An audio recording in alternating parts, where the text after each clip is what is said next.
आपको पढ़कर सुना रहे थे चिंतन चरित्र को ऊंचा बनाए जन्म शताब्दी पुस्तक माला 49 प्रवचन श्री राम शर्मा आचार्य।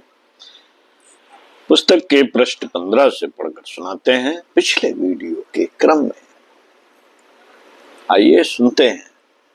हमारी शक्ल आवाज पर मत जाइए, हम तो पढ़ रहे हैं गुरु जी के प्रवचनों को, वक्ता बनने का प्रयास कर रहे हैं। बेटे अपने मन को नियंत्रित करना और झिझक हटाना सीख ले। व्याख्यान देना एक कला है, जिसके लिए अपने मन को नियंत्रित करना और झिझक हटाना सीख ले। यहां ये दो बातें सीखी, बस वहीं तेरी सारी की सारी बात ठीक हो जाएगी। शरीर का बैलेंस बनाना सीख ले और हिम्मत से साइकिल पर सवारी करना सीख ले। पढ़ा है, बिना पढ़ा है तो भी बोल जाएगा, गंवार है तो भी बोल जाएगा और विद्वान है तो भी बोल जाएगा। बेटे बोलना एक कला है, विद्या थोड़ी ही है, विद्या थोड़ी ही है। बाजीगरों को यह कला आती है और वे जनता को इकट्ठा कर लेते हैं। ताबीज बेचने वालों को बोलना आता है, गौशाला वालों को, अन्य सैकड़ों आदमी को बोलना आता है। नहीं साहब, गुरुजी यहाँ से जाऊं तो आशीर्वाद दे देना कि मैं बोलता चला जाऊं। हाँ हाँ हाँ, मैं दे दूंगा आशीर्वाद, कुछ है नहीं इसमें, यह एक खेल है, तमाशा है, जादू है। मित्रों, यहाँ जो वानप्रस्थ शिविर में हम आपको रामायण की कथा कहने के लिए बुलाते हैं, व्याख्यान के लिए स्टेज पर जाकर आप मचक्कर के बैठ जाएं और जनता आपको सुनने लगे, आपके गले में फूल माला पहनाई जाए, तो यह कोई सफलता नहीं, कोई सफलता नहीं है। इस सफलता में क्या रखा है? ये तो स्कूलों के सब मास्टर लेक्चरर कर लेते हैं। क्या पोस्ट है आपकी? लेक्चरर। आप क्या काम करते हैं? अरे साहब, लेक्चर झाड़ने का पैसा कमाते हैं। धत तेरी की यार, कुछ काम करते हो?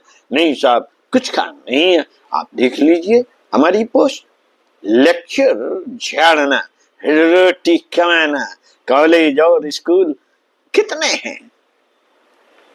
लाखों की तादाद में है।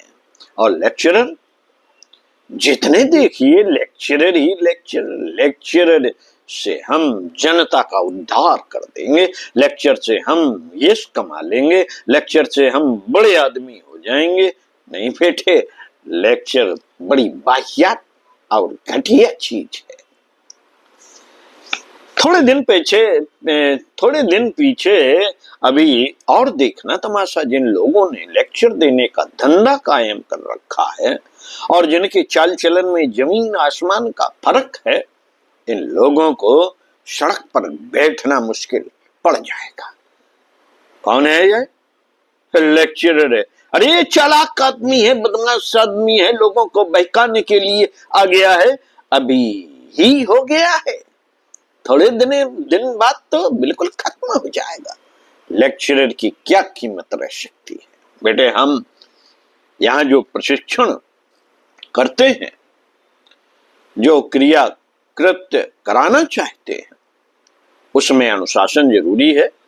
अच्छा तो गुरुजी हवन करने की विधि सिखा दीजिए। हाँ बेटे, हवन करने की विधि भी सिखा देंगे, इसमें कोई खास बात नहीं है। थोड़े दिन, महीना, 15 दिन तू मेहनत कर ले, श्लोक बोलने की शैली सीख ले, क्रिया कृत्य में किसके बाद क्या करना चाहिए यह देख ले, अनुशासन किस तरह से सभा में रखा जाता है, यही नेता बनाने के लिए सिखाते हैं। 25 आदमी हवन करने के लिए बैठे हों तो क्या करना चाहिए? डिसिप्लिन कायम रखना चाहिए और देखना चाहिए कि एक तरीके से सबकी क्रियाएं हो रही हों। इतने आदमियों पर हावी रहो कि कोई आदमी गलत काम न कर रहा हो, बोलने में सबकी आवाजें साथ साथ आ रही हो। नहीं साहब, बकरों की तरह मैं कोई तो प्रचोदयात बोल रहा है, कोई तत्सवितुर रहा है। लगा गला में एक चाटा, लगा एक गले में चाटा। हम यहां बोलते हैं कि हमारे साथ साथ बोलिए। कोई पीछे बोल रहा है, कोई इधर कोई उधर बोल रहा है, ये बेटे डिसिप्लिन का उल्लंघन है। मित्रों, हम डिसिप्लिन अनुशासन सिखाते हैं और आदमी को अनुशासित होना चाहिए, डिसिप्लिन में रहना चाहिए। नहीं साहब, हमारी मर्जी, हम जोर से चिल्लाएंगे नहीं, जोर से नहीं चिल्लाने देंगे। जवान बंद रखो, या तो हमारे साथ साथ बोलो या चुप बैठो। नहीं साहब, आप प्रचोदयात बोलिए, हम धीमे ही बोलेंगे। एक ऊंचा चिल्ला रहा है, नीचा चिल्ला रहा है, ऐसे नहीं बोलने देंगे। साथ साथ गले से गला मिलाकर बोलो। हम यह अनुशासन सिखाते हैं ताकि आप में से हर आदमी हवन कराने में डिसिप्लिन रखना सीख जाए और अपने पड़ोस को एक कायदे कानून में चलाना सीख जाए। यदि आप अनुशासन में रहना सीख लेते हैं तो मैं आपका ब्रह्मा नाम, आचार्य नाम रख दूंगा। नहीं साहब, हमको श्लोक आते हैं और झपकी लेते रहते हैं तथा श्लोक बोलते रहते हैं। हम तो अपने माइक से और किताब से काम है, कोई सुने चाहे न सुने, बोले या न बोले, हम तो बकवास करते चले जाते हैं। बेटे, थोड़ी सी बातें हैं जो तुझे वहां यज्ञ में करनी चाहिए। बोलना और यज्ञ करना ये बिल्कुल मामूली बातें हैं। महीने भर में नहीं सीखेगा तो 2 महीने में सीख जाएगा। लेकिन मित्रों, इससे हमारा वह उद्देश्य पूरा नहीं होगा जिसमें कि हम अपनी कीमती जिंदगी को खर्च करते चले जाते हैं और जिसके आधार पर हम लंबी चौड़े ख्वाब देखते चले जाते हैं। उन ख्वाबों के आधार पर मनुष्य जात के भाग्य का फैसला टिका हुआ है। अगर हमारे ये विचार और हमारे सपने नकारा और निरर्थक साबित हुए तो हम कह सकते हैं कि यह असफलता केवल हमारी नहीं है, अपितु समूची मानव जात की असफलता है। यह असफलता सभ्यता की है, संस्कृत की है, धर्म की है, अध्यात्म की है, ऋषियों की है। यह असफलता हमारी उन महान परंपराओं की है जिन्होंने विश्व का निर्धारण किया था। इसलिए मित्रों, मैं आपसे अपने सपनों के पीछे छिपी हुई दृष्टि की बावत कहना चाहूंगा। हमको आखिर करना क्या है और बनाना क्या है, करना क्या है और बनाना क्या है। मित्रों, आप सिर्फ यह ध्यान रखिए कि हमको मनुष्य का चिंतन, मनुष्य की दृष्टि और मनुष्य की निष्ठाएं, इनका स्तर ऊंचा उठाना है। उसके लिए आपको कर्मकांडों की सहायता लेनी पड़ेगी, ठीक है, लेकिन आपकी स्वयं की दृष्टि, जिसको मैं फिलॉसफी दर्शन कहता हूं, वास्तव में जो दर्शन था प्राचीन काल में इसी मामले में इस्तेमाल हुआ था। अब तो दर्शन के नाम की ऐसी मिट्टी पलीद हो गई जैसे गांधी जी ने हरिजन नाम दिया था। क्यों सर, आप तो हरिजन मालूम पड़ते हैं, तिलक लगाए हैं, जनेऊ पहने हैं। अरे साहब, हमें हरिजन क्यों कहते हैं आप? हरिजन तो उन्हें कहते हैं अछूतों को। अरे बेटे, हरिजन माने जो भगवान का आदमी मालूम पड़ता हो। नहीं साहब, हरिजन मत कहिए हमें। धत तेरे की, हरिजन नाम की ऐसी मिट्टी पलीद हो गई। इतना ऊंचा नाम था और कितना घटिया अर्थ उसका लग गया। ठीक इसी तरीके से दर्शन की भी ऐसी मिट्टी पलीद हुई कि क्या कहें साथियों। दर्शन का अर्थ देखना नहीं है। कहां गए थे? दर्शन करने गए थे।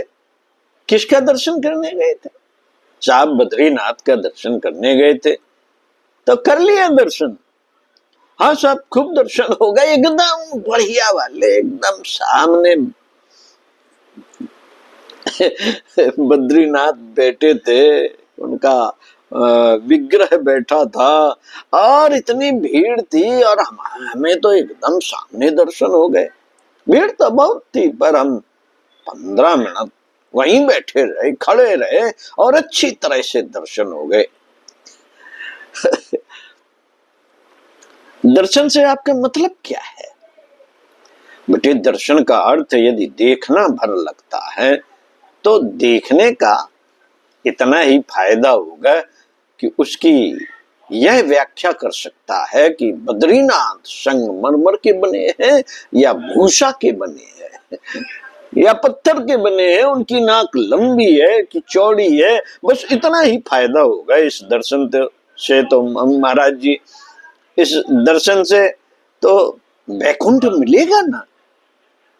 नहीं बेटे, तुझे नहीं मिलेगा, क्योंकि तेरे दर्शन के माने मतलब का अर्थ जो तुमने समझा है वह मात्र देखना समझा है।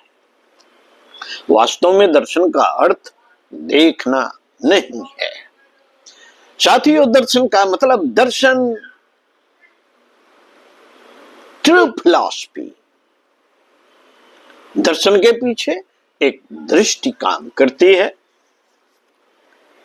आप किसको देखने के लिए गए थे? गांधी जी को। गांधी जी को देखने के लिए तो लाखों लोग गए होंगे, तो क्या पुण्य मिला? बेटे, मैं समझता हूं कि कोई पुण्य नहीं मिला होगा। जो भी आदमी उन्हें देखने के लिए अपना किराया भाड़ा खर्च कर गए होंगे तो सिर्फ इतनी जानकारी लेकर के आए होंगे कि एक छोटी कद काठी का काला व ठिगना आदमी था जिसकी आंखें छोटी और नाक लंबी थी। बस इतनी सी जानकारी का जो पुण्य होगा मिला होगा। नहीं महाराज जी, गांधी जी के पास जाने से तो बड़ा पुण्य मिलता है। नहीं बेटे, अगर उनके दिमाग में दृष्टि नहीं है तब कोई पुण्य नहीं मिलता। हाँ, उन जिनकी आंखों में दर्शन रहा होगा उनने गांधी जी को देखा होगा और देख करके उनकी फिलॉसफी को समझा होगा, उनके प्रति जो उनकी निष्ठा श्रद्धा थी कि गांधी जी बहुत अच्छे आदमी हैं, उस निष्ठा को ग्रहण किया होगा और ग्रहण करने के बाद उनका नाम विनोबा हो गया होगा। विनोबा कौन थे? विनोबा कौन है? दूसरे नंबर की गांधी हैं। गांधी जी ने व्यक्तिगत सत्याग्रह में जब अपना उत्तराधिकारी घोषित किया तो लोग बहुत उम्मीद लगाए बैठे थे कि गांधी जी के जेल जाने के बाद में दूसरे नंबर पर कौन हो सकता है। दूसरा नंबर जवाहरलाल नेहरू का होना चाहिए, सरदार पटेल का होना चाहिए। सब अखबार वाले इंतजार कर रहे थे कि गांधी जी अपना उत्तराधिकारी डिक्लेयर करेंगे। दोनों में से या तो जवाहरलाल नेहरू हो सकते हैं या फिर सरदार पटेल हो सकते हैं। ये दोनों बड़ी दबंग थी। लेकिन गांधी जी ने सन 1936 में जब व्यक्तिगत सत्याग्रह आंदोलन शुरू हुआ था उसमें डिक्लेयर किया कि मेरे गिरफ्तार होने के बाद में राष्ट्र की लगाम चलाने वाला और दूसरे नंबर का सत्याग्रही होगा तो विनोबा भावे होगा। मित्रों, विनोबा भावे और जवाहरलाल नेहरू में क्या मुकाबला है। एक छोटे गरीब घर में, कंगाल घर में पैदा हुए। न इनके पास साइकिल है, न इनके पास मोटर है, न इनके पास और कुछ भी है। बिल्कुल नाचीज आदमी, ऐसे नाचीज आदमी और दुनिया में नहीं है। तो क्या विनोबा भावे व्याख्यान दे सकते हैं? बेटा, मामूली सा देते हैं, कोई खास व्याख्यान नहीं देते। पढ़े लिखे हैं? अरे साहब, वो क्या पढ़े लिखे हैं? ऐसे ढेरों आदमी पढ़े लिखे हैं। अभी कल परसों अपने यहाँ हरिद्वार के एक प्रिंसिपल आए थे हरिद्वार में। उन्होंने बताया कि मैंने कितने विषयों में एमए किया है। ढेरों विषयों में एमए किया हुआ है। उन्होंने कहा कि अभी बहुत सारे विषयों में और एमए करूंगा। अगर विनोबा भावे ने एमए कर लिया है या कई भाषाएं पढ़ ली हैं तो कौन सी नई बात हुई? कोई खास बात नहीं है। मित्रों, उनके अंदर क्या विशेषता है? उनकी दृष्टि, उनका चिंतन, उनकी मान्यताएं, उनकी निष्ठाएं, उनकी आस्थाएं। बस असल में आदमी की शक्ति इसी में है, आदमी का वर्चस्व इसी में है, आदमी का गौरव इसी में है, आदमी का प्रभाव इसी में रहता है, आदमी की सामर्थ्य इसी में रहती है। मित्रों, आपसे हम कर्मकांडों का जो कृत्य कराते हैं, जिस पर हम अधिक जोर देते हैं, धर्म तंत्र से लोक शिक्षण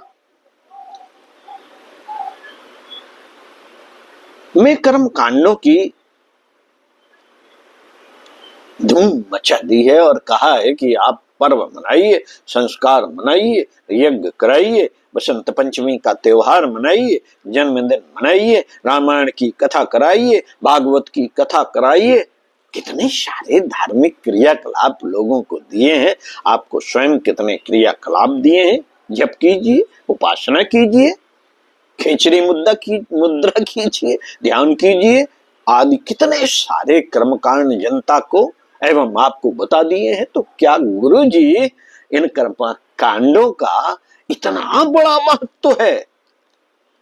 बेटे, कोई महत्व नहीं है, कोई महत्व नहीं है। इन कर्म कांडों का महत्व व्यक्तिगत जीवन में और सामूहिक जीवन में सिर्फ और सिर्फ एक बात पर टिका हुआ है कि आपने इन कर्म कांडों के साथ दृष्टि, चिंतन, फिलॉसफी को जोड़ करके रखा है कि नहीं,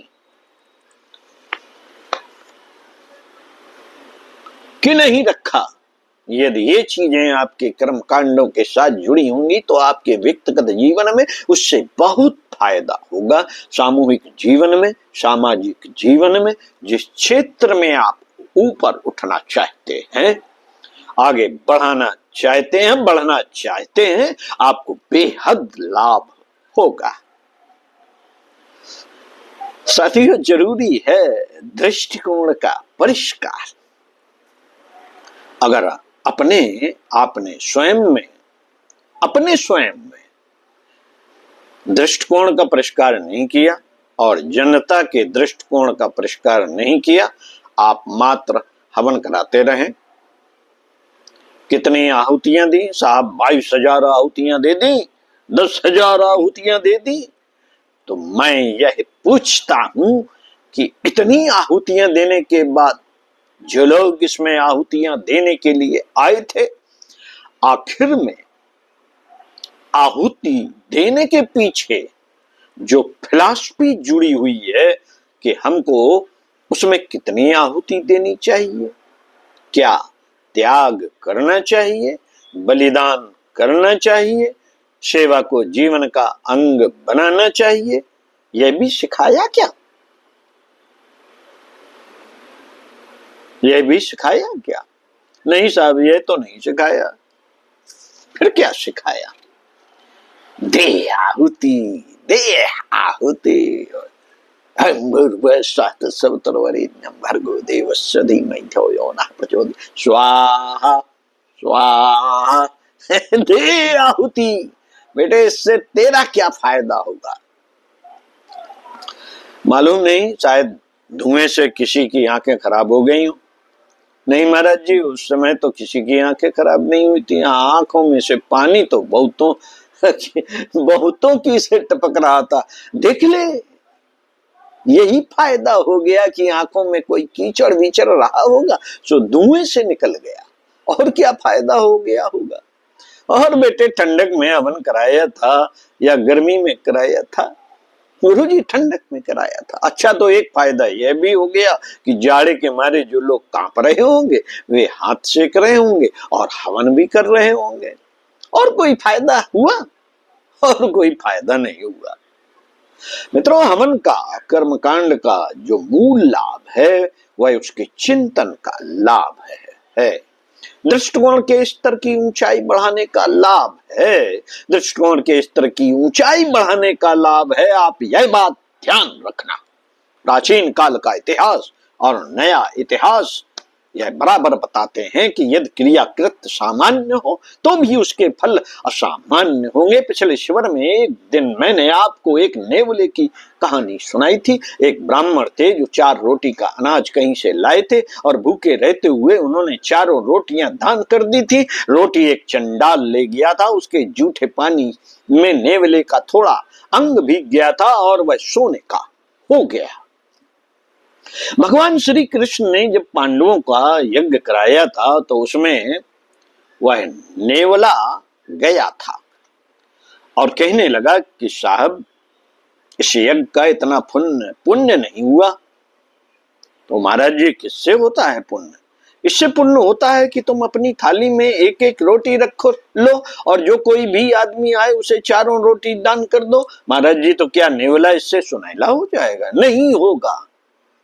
अच्छा, तो मैं 4 रोटी की जगह 6 रोटियां रख दूं अथवा 1 किलो आटे की रोटियां रख दूं और दान कर दूं तो भी नहीं होगा। तो भी नहीं होगा। क्यों? क्योंकि इसका जो अर्थ तू समझता है वह दृश्य का समझता है, कृत्य का समझता है, पदार्थ का समझता है। यही मतलब है ना तेरा। लेकिन पदार्थ का क्या मूल्य हो सकता है, क्या महत्व हो सकता है? पदार्थ को तो घर में चूहे भी खा जाते हैं। हाँ महाराज जी, अनाज का पुण्य करने से क्या हो जाएगा? कुछ भी नहीं हो जाएगा। कैसे हो जाएगा बेटे? उसका एक ही आधार है और दूसरा कोई आधार नहीं। उसका नाम है दृष्टि। अभी मैंने आपको उस आदमी का हवाला दिया जिसकी 4 रोटियों ने कमाल कर दिया था। उसके पीछे एक दृष्टि थी, एक फिलॉसफी थी और वही यज्ञ हो गई। इतना बड़ा यज्ञ हो गई कि उसके मुकाबले में श्री कृष्ण का पांडवों द्वारा लाखों रुपए खर्च करके कराया गया यज्ञ नाचीज हो गया। लेकिन भूखे ब्राह्मण का वह 4 रोटी दान करने वाला यज्ञ बड़ा हो गया। मित्रों, वह क्या था? एक दृष्टि थी जो उस आदमी के भीतर काम करती रहती। वह दृष्टि यह काम करती थी कि मैं अपने पेट पर पट्टी बांध सकता हूं, पर मुझसे भी ज्यादा पिछड़े हुए आदमी हैं, गिरे हुए दुखियारे आदमी समाज में हैं, तो उनका यह हक है कि मैं उनकी सेवा करूं। इसके लिए चाहे मुझे मुसीबतें ही क्यों ना उठानी पड़े तो उठाऊं। यह दृष्टि, यह निष्ठा, यह आस्था, यह विश्वास इतना शक्तिशाली था कि देवताओं के सोने के सिंहासन हिल गए। साथियों, आज की बात समाप्त। तो शांति चिंतन चरित्र को ऊंचा बनाए। प्रवचन आपको पढ़कर सुनाया, इसको और सुनिए, बार बार सुनिए और जो बात अच्छी लगे उसको जेहन में बिठा लीजिए और उस पर चल पड़िए। आज वक्त प्रवचन सुनने का नहीं है, जो बात अच्छी लगे उस पर चलने का है। ओम शांति।